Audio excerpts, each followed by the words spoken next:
বিসমিল্লাহির রহমানির রহিম। আজকের অনুষ্ঠানের সভাপতি, বিশেষ অতিথি ও আমার প্রিয় ভাই ও বোনেরা, আসসালামু আলাইকুম। কেমন আছেন আপনারা? এতক্ষণ আমরা শুনলাম ভাষান্টেক, করাইল, সাততলা থেকে আগত তিনজন বোনের হৃদয় বিদারক অনেক সমস্যার কথা শুনলাম। দুইজন পোশাক কর্মী ভাই ও বোনের হৃদয় বিদারক সমস্যাগুলির কথা এবং একজন পরিবহন কর্মী ভাইয়ের কথা।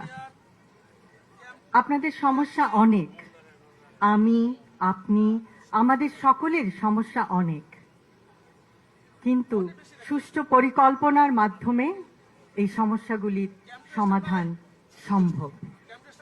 আমাদের রাজনীতি সুষ্ঠু পরিকল্পনার রাজনীতি।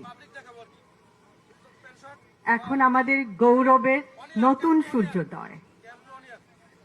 আমরা বলি, আমার আগে আমরা, আমাদের আগে দেশ, ক্ষমতার আগে জনতা, সবার আগে বাংলাদেশ, ভেদাভেদের আগে সমতা, সবার জন্য সমান সুযোগ, শ্রমের মর্যাদা।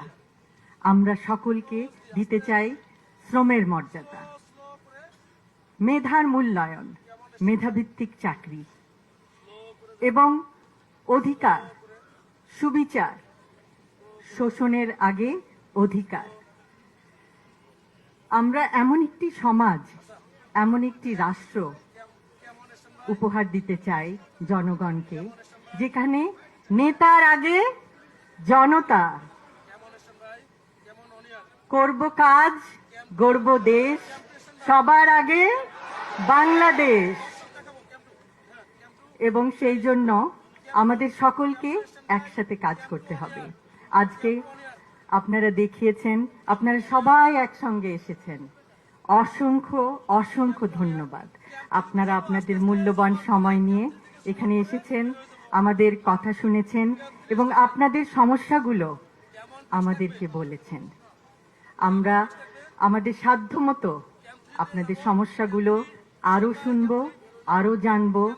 আমরা একে অপরকে আরো জানতে চেষ্টা করব যে সমস্যাগুলো কিভাবে সুষ্ঠুভাবে সমাধান করে একটি সুন্দর সমতা ভিত্তিক, জ্ঞান ভিত্তিক, শ্রমের মর্যাদা ভিত্তিক রাষ্ট্র উপহার দেওয়া যায়। আবারও বলছি, আমার আগে আমরা, আমাদের আগে দেশ, সবার আগে বাংলাদেশ, সবার আগে বাংলাদেশ। সকলকে অসংখ্য ধন্যবাদ। আল্লাহ হাফেজ।